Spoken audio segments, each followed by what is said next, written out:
Welcome to Mash the Gas Podcast. Mash the Gas Podcast. Your weekly breakdown of every NASCAR Cup Series race. Here are your hosts, Kevin Batstone and Jeff Davis.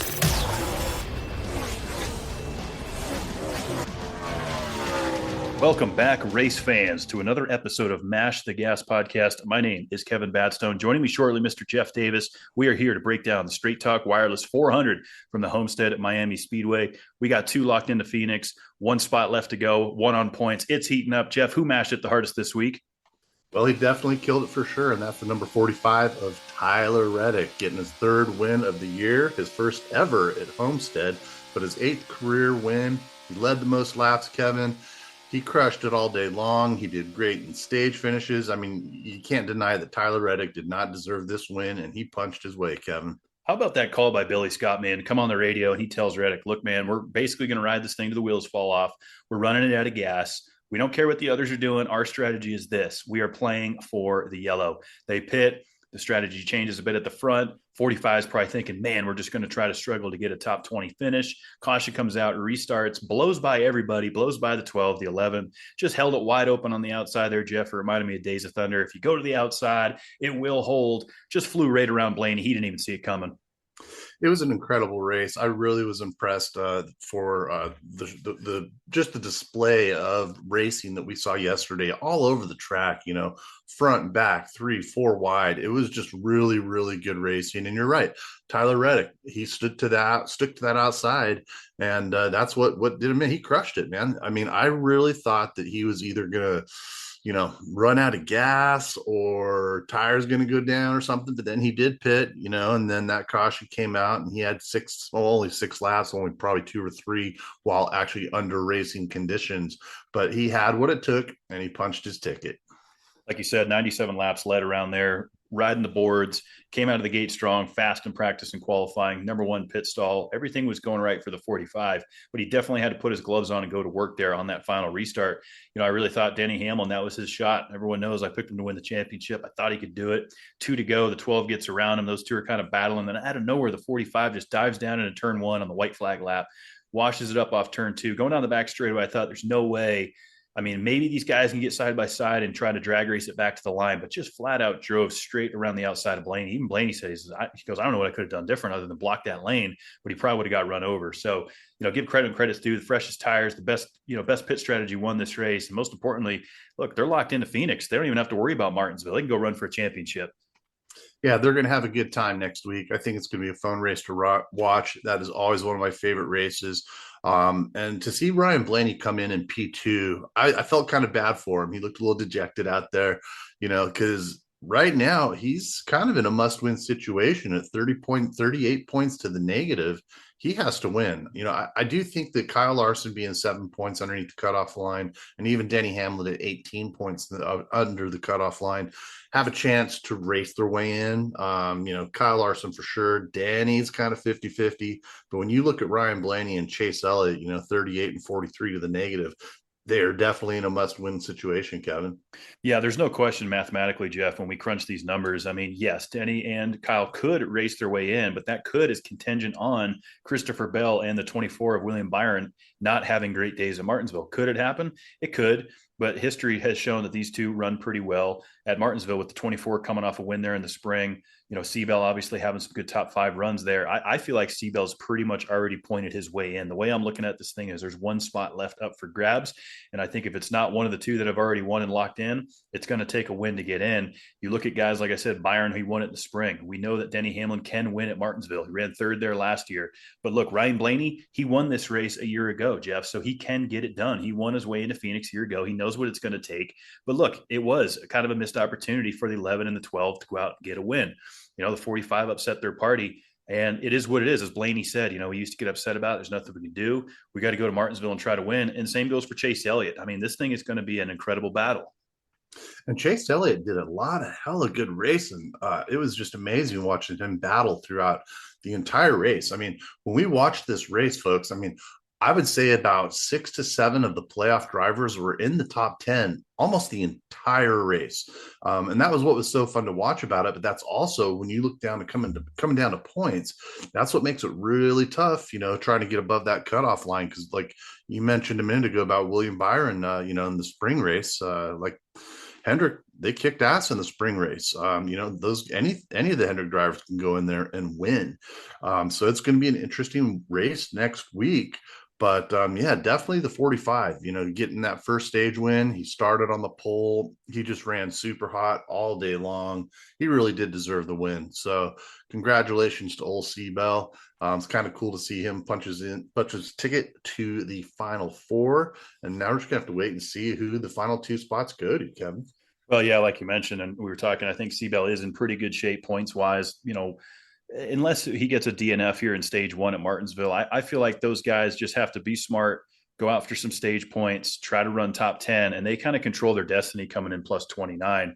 It's really going to be the battle between the bottom five there. As we mentioned, a huge Hendrick battle, obviously Denny Hamlin, Ryan Blaney in that mix.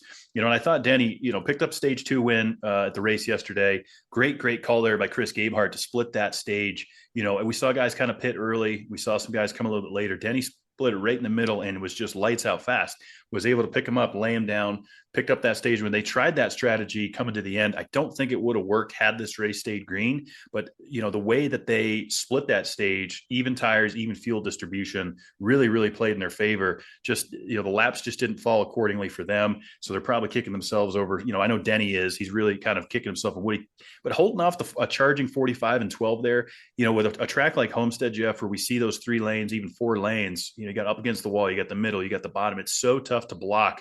If a guy gets to run on your inside, you're trying to block the outside.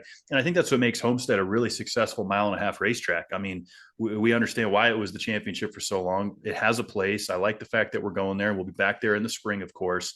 But you and I were kind of talking off mic, the crowd there was just not good for a NASCAR Cup Series race. Las Vegas wasn't great either, but for a Homestead that only holds 46,000, I mean, Jeff, I saw tons of open seats there. That is not good for that market. You got to have fans in the seats if you're going to make money and you want the race, the championship race to be there. Like I said, I thought that race is one of the best races we've seen all year. I really do, Kevin. So the fans need to get out there and support it if they want the Homestead to come back instead of having Phoenix be the final race. Now, that being said, I really do love Phoenix as well. But I'd like to see it kind of switched around, maybe throw in Las Vegas or something like that. But yeah, Denny Hamlin, he led 21 laps, and it's actually been 12 races since he actually won a stage. Because I thought that was interesting when we were talking about, the stage wins of, Denny Hamlin and the number 9 of Chase Elliott when it came down to, stage 2, because with 5 laps to go, they were really battling that out. And the last time Chase Elliott has actually won a stage was at the Daytona 500, the very first race of the year. So both of them have had kind of a little bit of a drought. They got some stage points obviously throughout the year, and they did really well during this race, of course. But I had no idea. I forgot that Chase Elliott had not won a stage since the Daytona 500, Kevin. So that was pretty cool to see. Really good race. And I did see something kind of funny. Just as a side note here, we were talking about how many spots we have left, for the final 4. It was announced last week that old Bobby Allison was finally declared the winner of the 1971 NASCAR Cup Series race at Bowman Gray. And I think it had to deal with what kind of cars were being raced, but they actually gave it to him. So if we want to count him as a winner, dude, he's punched his way in. He got a win this season. He is in the final 4 with Joey Logano and the 45. Now, of course, I'm just kidding on that, but it is pretty damn cool to see that kind of stuff from history for those who don't know who someone like the Allison brothers are. But for Bobby Allison getting his 85th win, that bumps him up there. The only guys ahead of him right now are, of course, the King, Richard Petty, and Jeff Gordon. And let's see here. Who am I missing, Kevin? Jimmy Johnson. Jimmy Johnson. So anyway, yeah, pretty cool for him, to be at his age he is right now and be able to get that. But anyway, going back to the business here. Yeah, like I said, we got 2 spots open. That's it. So I think you are pretty accurate, as far as Christopher Bell being pretty damn safe, unless he does get like a DNF or something like that. I do think that he will probably be able to get in there on points, but it's really tough to say because I was looking at the points earlier from before when, last week when we were looking at Denny Hamlin being 27 points in the negative, William Byron being 27 points in the positive. Boy, did these points change around quite a bit between last week and this week, Kevin.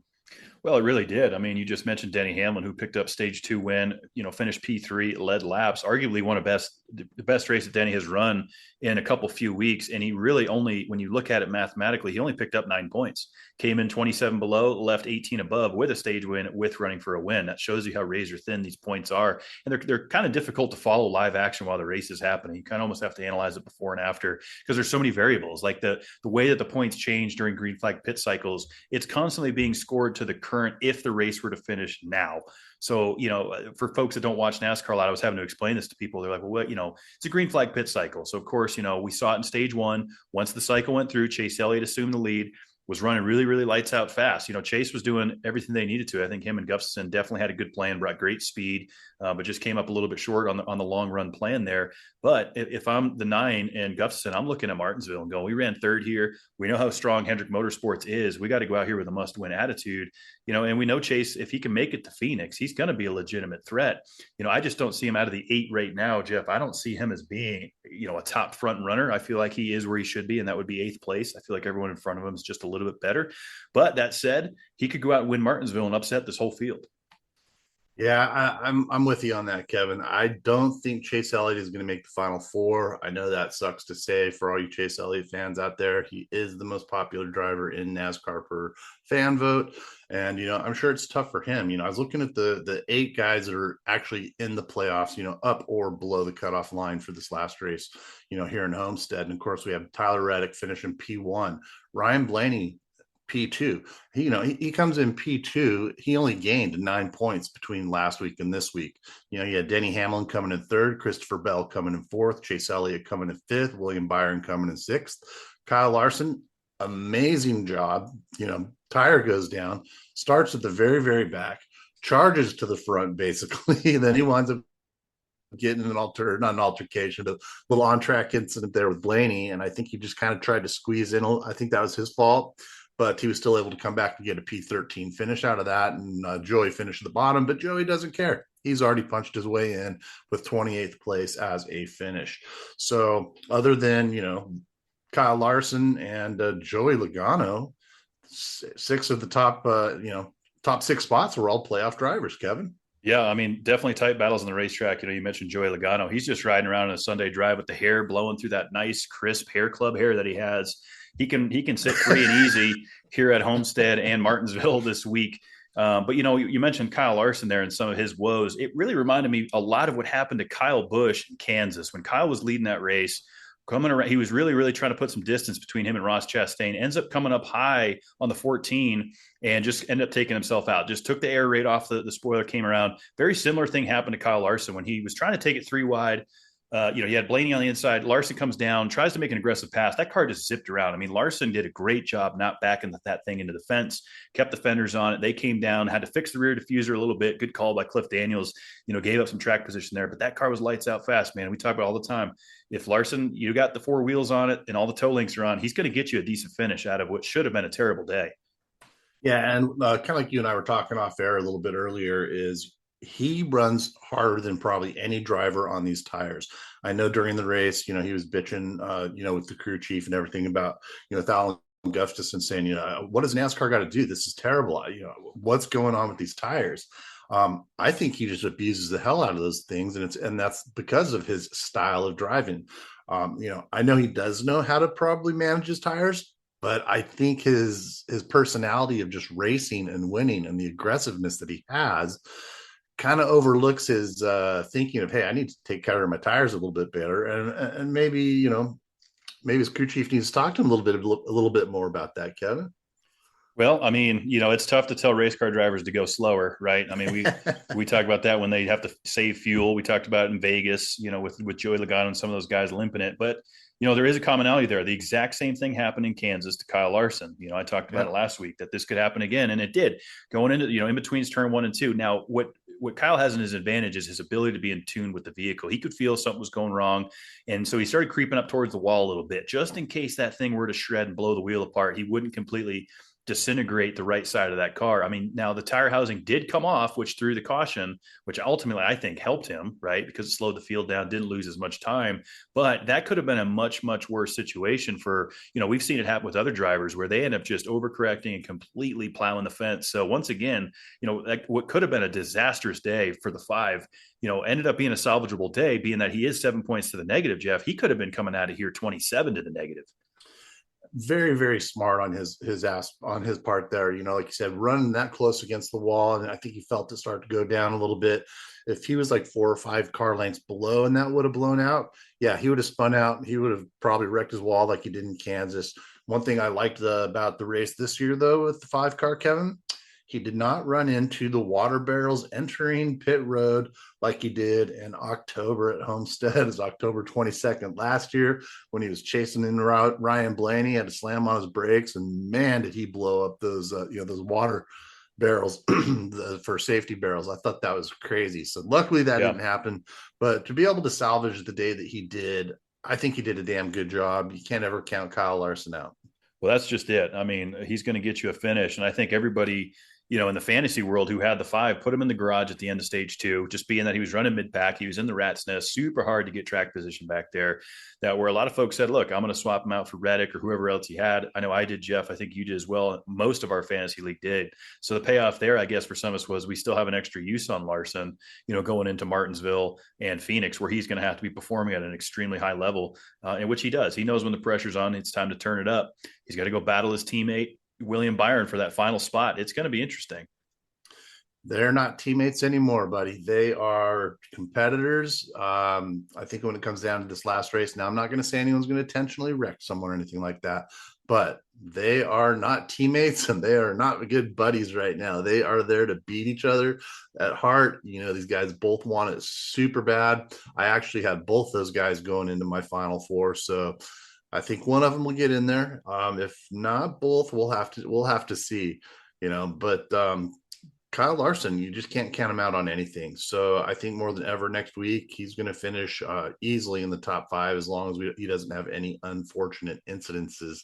I know there was an incident on pit road where he had to wait to get into his pit box on lap 82 because of a little spin between Chris Buescher spins, after his box. There's just a little bit of contact there with Ricky Stenhouse Jr. and Kyle Larson had to wait to get out. I don't think that really caused anything as far as the race itself, but still frustrates you when you're on pit road and someone else's problems cause you a delay. Yeah, good heads up there by, Cliff Daniels and everyone that was spotting the 5. Just, tell them to wait, take your time, right? I mean, because when you're in those scenarios, you start to panic a bit. You're losing time to the leaders. And sometimes, and we see it a lot where guys will take equipment out of the pit box or they leave too soon before you get all the wheels tight. It's worth giving up a little bit of track position than getting that penalty, right? I mean, if you got to go to the tail on the longest line, it is what it is. I know it's easy for me to say. I mean, good luck trying to drive back through the field, but look, that car just got better and better as the day went on. They salvaged a great finish out of it. And, pit road woes, we didn't see a ton of it this week, Jeff. Couple of hiccups, right? We've talked about the 11 team kind of struggling on pit road, and they did. They had a little bit of a slow stop on their first stop there on the right rear, and then they tightened up when it mattered most. That final stop, they got Denny out as close to the 12 as they could. So you got to give credit when credit's due. Those guys showed up. I think Gabe Hart's rallied the team. They put Denny in position to win that race, and unfortunately, he just kind of beat himself. It is what it is, right? You ride it off, you get ready to go to Martinsville. But this is a racetrack where mistakes can be made. Short track racing, you can't have hiccups on pit road. Track position is so tough to come by at Martinsville, Jeff. We know how hard it is to pass without the bump and run, keeping your brakes cool. There's just so many variables. You do not want to lose track position. A speeding penalty, you name it, an equipment penalty, you having to come down for a loose wheel, that could be the end of your season right there. Yeah, and Cliff Daniels, he knows how to talk to Kyle Larson so well. These drivers get really heated when they're driving. You hear it all the time. And it takes a special kind of personality to be a crew chief and be able to talk calmly, with your driver and be able to try to bring his aggression down a little bit more so that he's a little more reasonable in his driving. We see it quite often. And like you're chatting a little bit earlier about, Billy Scott, Tyler Reddick's crew chief, did a damn good job there. That relationship that the drivers have with their crew chiefs is very, very important. And I do think Cliff Daniels he's cream of the crop right there. No question. No question at all, man. And the folks I felt really bad for were the spotters. Did you see that swarm of bees that was hanging out up there? Yeah, I mean, I've seen, we go to places like Darlington, we go to places like Charlotte and a lot of others where you'll see, just a typical swarm of bugs where it's a little bit damper. You'll see it in the night races because the lights come on and it attracts a lot of the bugs. You'll see the bugs swarming around, but the bees up there was definitely a concern. I know, I don't know if it was TJ Majors, but a couple guys jumped on the radio. They're like, look, man, well, I don't know how much longer I can stay up here. We got bees buzzing around, we're swatting them away. We got guys with EpiPens in the area. That probably should have been looked at, I guess, a little bit more careful. I don't know if that's on the track director or what, but whether it's a fan, a spotter, whoever, that racetrack should have been cleared of any bees nest. Jeff, that was a lot of bees. That was a lot. I couldn't believe what I was seeing when I saw it. At first, I was like, well, wait a minute. There's no lights out on the track, or, it's not a bunch of moths. It's not a bunch, what the hell is that? And then when they started talking about the bees, I was like, oh man, that's got to be insane. I'm trying to remember. I think it was Kyle Larson's spotter who said, I'm gonna have to go stand somewhere else. I can't take this anymore. I'm getting stung. Yeah, not good. I mean, you got to have your spotter needs to be dialed in. He can't be swatting bees away while you're 3 wide coming off turn 4. He needs to know what's going on. So for those spotters up there, man, I feel for those guys for sure. I just don't remember that ever being an issue at Homestead before. And we usually race down there this time of year. So it's not like we're there at a different time of year. It's just the bees made a nest up there. Somebody missed it. And I just don't know how they missed it on Friday's practice, truck activity, Saturday Xfinity race. Like what happened that Sunday? The bees decided to come out. Yeah, I have no idea. That was just the craziest situation. And again, man, I felt terrible for those spotters up there having to deal with that. So big kudos out to those guys for hanging out there the best they absolutely could. Because, like we've been chatting, man, that was just an incredible race. And this is one of the reasons you and I have kind of been talking about the 1.5 miles, getting more of them back into the schedule. This is where we see most of the racing. This is where we have the best package right now. These next gen cars run the best on the 1.5 miles. We know the short track package is shit. We know that, super speedways, well, that's just kind of a roll of the dice. And the road courses, there's just too damn many of them right now. I've seen the best racing by far on the 1.5 miles. And I'll say it again right now, that race that we watched this weekend in Miami was by far probably one of the best races I have seen all year long, Kevin. No question. I mean, I've been saying this since we've been in the next gen and beyond. The 1.5 miles are fantastic. They really are the meat and potatoes of the sport, in my opinion. We came out of short track routes, and I want the short track package to get back there, and I'm optimistic it will. But right now, you can't deny, folks, we look at the Xfinity Texas race. We look at Kansas in the spring. We look at all these 1.5 miles. We have record lead changes, laps led, new leaders, new winners, side-by-side action, last lap passes that we saw from Tyler Reddick. The action on the 1.5 miles is incredible. So I guess the bad news here is, Jeff, we don't go back to 1.5 miles until March. Yeah, that's kind of, it's crazy. I mean, Phoenix runs a little bit like 1.5 miles. It is a very flat track, so that one's going to be a fun one to watch. I always love watching it, but to your point, here's another 1.5 mile track. We had 33 lead changes. We had 11 different leaders. Only a couple of these guys led under, cautions or whatnot. Todd Gilliland, Justin Haley, hell, he wrecked 2 different times and he still led 1 lap by just staying out instead of pitting. But again, 11 different leaders, and that's what we want to see. I don't want to go to a race and look, I mean, as much as F1 is fun to watch, we've talked about this in the past. It just depends on where you qualify. If you qualify P1, P2, P3, you're probably going to finish P1, P2, P3. They don't have 33 lead changes in F1 racing or even in IndyCar that often. So, what we've seen here with NASCAR and what they can do on these 1.5 miles is definitely positive in my opinion.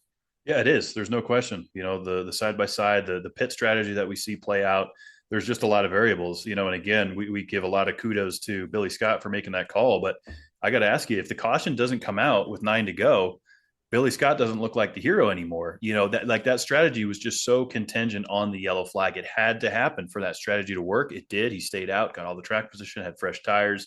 But if that yellow didn't fly, I think we put Ryan Blaney in victory lane, right? I mean, coulda, woulda, shoulda. There's always those scenarios. I'm surprised we didn't go to overtime, right? We've seen a lot of overtime finishes on the mile and a half and others. But the fact that worked out in their favor perfectly, you just got to give credit, because you could hear Tyler Reddick on the radio going, okay, so you want me to run this as hard and long as possible, and the crew chief is reassuring to him, yes, this is the strategy we're committing to. And if you're Tyler Reddick and you're getting down to 15 to go, you're thinking to yourself, man, I'm going to have to finish top 20. We're going to go into Martinsville. It's not going to be good. And then the caution comes out and you go, wow, Billy Scott actually is a genius. We have a shot to go win this thing. He could have gone to a hero to zero in just, a matter of split seconds, because you're absolutely right. If that yellow wouldn't have come out, the 45 would have been toast and he would be below that cutoff line for sure. But, Billy Scott, his crew chief, rolled the dice, and it turned out positive for him. I'm still kind of surprised that he actually won the race, even though, he only had a few extra laps on his tires. Logano didn't have anything for him, but his teammate Ryan Blaney did it. Blaney was he was crushing it, man. So to see him come in, this race, finishing in P2 and only able to gain 9 spots, really didn't do him a whole hell of a lot of good when it comes down to being, still 38 points in the negative as far as the cutoff goes. It's just crazy how quickly things changed. I mean, we can put it like this, right? 3 to go, Denny Hamlin's leading. Denny's going, I'm locked in.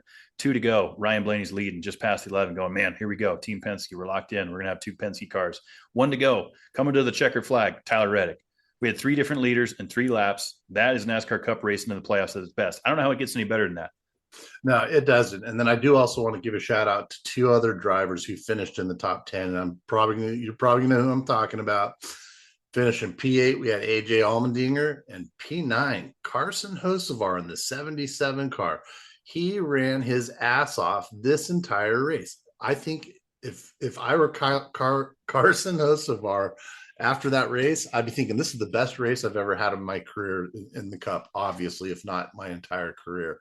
So to see him run in the top 10 that whole race, I was actually really impressed and pretty stoked out that he did get, P9 out of that. And then AJ, he's a good guy. I like seeing him in there, but it's not too often that we see him, and he did great in the Xfinity race. So, pretty cool to see those guys up there.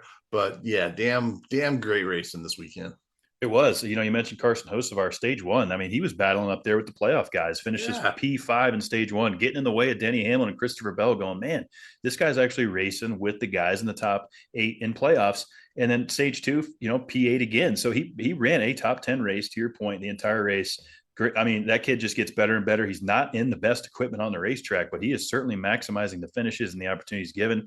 Carson Hocevar will be in the conversation for a long way to go. No question in my mind, he wins Rookie of the Year. He's deserved it. He earned it. There's really no competition on that in my book. AJ Allmendinger, great finish for him. And look, he's running for a NASCAR Xfinity Series championship, Jeff. He is locked into Phoenix. He wins Vegas. He's ready to go. I think the Dinger might get it done for an Xfinity championship, Phoenix. This has been a great year for AJ. I'm really stoked for the guy. I mean, like I said, he's a good guy. He's been in the sport for a long, long time. He's been in the Cup Series before, dropped down to Xfinity, back into the Cup again. I mean, he goes back and forth. He can run it all. Really great guy. So it's cool to be able to see him. I know he's getting a little bit up there in age when we compare ages with everybody else. But, really cool to see him running for the Xfinity Series championship. And like you mentioned on Hocevar, it's so cool. Like when you're in the Cup Series, you're racing the best drivers in the entire world for NASCAR. Stock car racing, it doesn't get any better. So if you're able to just contend with a lot of these guys, that's badass. But when you run a race and you're in the top 10 and 6 to 7 of the other are racing for the Cup, man, he held it up well. So yeah, big shout out to Carson Hocevar, the 77 car. Yeah, great job there. And just to touch on the Xfinity Series real quick, obviously we saw the 21 of Austin Hill win his way in on Sunday. So now we have, of course, Austin Hill, AJ Allmendinger locked in. You got Justin Allgaier, 35, and Cole Custer, 28 to the good. I mean, look, in my opinion, those guys are locked into Phoenix unless Chandler Smith, Jesse Love, Sam Mayer, or Sammy Smith can go out and get a win this weekend. I would say the top four is pretty much set with the exception of a win from those guys. Yeah, Justin Allgaier, by the way, just did sign a contract extension at Junior Motorsports through 2026. So he did sign 2 more years with old Junior. I think that's pretty damn cool. Great driver. He deserves it. Absolutely. Just a great driver. He's been running the Xfinity Series for a long time. So pretty damn cool. Yeah, good for those guys. And then, of course, you got Grant Enfinger and company over on the Truck Series side. So, look, man, this championship battle is heating up. Yeah, Martinsville's the cutoff before Phoenix. We know what happened there with the Hail Melon 2 years ago with Ross Chastain. Can't do that anymore, folks. Throw that out. There is no wall riding. If you're going to race your way into Phoenix, there is no riding the wall. You're going to have to go out and earn this sucker, and it's going to be difficult. You know, we talked about it. 500 laps around this place, Jeff. Half mile, paper clip. Brakes get hot. Tempers get hot. Guys won't get out of the way, bumping and grinding, bump, bump, bump all day long. It's really, you know, you talked about the teammates going at it earlier with Larson and Byron. Forget their teammates. Reminds me of the 48 and the 24 of Jeff Gordon and Jimmy Johnson going at it at Martinsville, 2007. It was one of the best races I've ever seen at Martinsville. Came down to a drag race, just beating the hell out of each other, beating and banging. I expect to see a lot of that this Sunday. I think we absolutely will. This has absolutely for sure been my favorite 3 races for the chase this year. All the other first segments, I just thought there was too much variables in it. So these last 3 I think is awesome, and I do think Martinsville is a great cutoff race, compared to where next year we've got we got the Roval as one of the cutoff races for the second round. The round of 12 is going to be a cutoff race next year for the Roval. I don't think that should be a cutoff race. Put something like we did with Martinsville just here. I mean, last week we had a great race. We had a great race this weekend. Martinsville for a cutoff race before Phoenix. Definitely the best portion of this playoff so far. No doubt about it. And I think that's why, when we look ahead to next year again, pulling up the 25 schedule right here, you'd mentioned the Roval, of course, being the cutoff for the round of 12. Don't love it. We look at New Hampshire going into the round of 12 next year. I do love that. Kansas right in the middle. That's terrific. We've got St. Louis, Bristol, and Darlington, the round of 16. I can get behind that. And then obviously, as we move into the round of 8, we're going to have Las Vegas, Talladega, and Martinsville. So we're going to take out Homestead next year in this round. We're going to put in Talladega. Don't love that move, but I still don't. It's still better, Jeff. As I look into the 2025 playoffs, it's getting better, but it still needs work, in my opinion. The Roval's got to go. We got to get that out of there. I'm fine with Talladega being in the playoffs. I just don't know if I want it in the round of 8. Put it in the first round. Put it in the very first round. Put it in the very first fucking race. That's what I say. Excuse my language. Put it in the very first race of the very first part of the playoffs, and then no more plate racing ever again in playoff formats. Yeah, no, I would agree with that. So, looking ahead next year, similar but different. Martinsville will still be the cutoff to Phoenix. So I'm okay with that. That's good old short track race. And, we had mentioned earlier some of these guys that we have on our radar going into this weekend. We look at William Byron, of course, coming off a win earlier this year there. You go back a year ago, Ryan Blaney wins his way in. So really, to me, Jeff, I'm looking at all the guys that are currently alive and well in the playoffs as the front runners. I mean, Denny Hamlin led 156 laps there a year ago, basically in a must win. Hendrick Motorsports, 1, 2, 3 there in the spring. You had Larson, you had Byron, you had Chase Elliott, all in the mix. It's anybody's race, Jeff. Yeah, and last year in October, we had Christopher Bell finishing in P7. So we've got a lot of drivers that are in the playoffs this year that are going to be able to compete this next weekend. And it's going to be a good race, Kevin. I'm looking forward to it. Yep, should be good. We got all 3 series coming your way. We're still on NBC on the Cup side, so that's good. Our friend Lee Diffie just needs to get through this season, and maybe we'll make some adjustments there in the commentating position next year. I know we have some things to say on that, but we are out of time, folks. So, Jeff, we are out of here. We'll be back next week to break down all the action from Martinsville. Should be just a fantastic race, and then we're getting ready for Championship Sunday. I can't believe we're saying that, but a week from now, we will be getting ready for the championship, Jeff. So Crazy, brother. Crazy. This year's not done. It is about done. We're headed to Martinsville. Someone's going to grab that grandfather clock. 4 are going to Phoenix. 4 are going home. We're here to break down next week. Jeff, until then.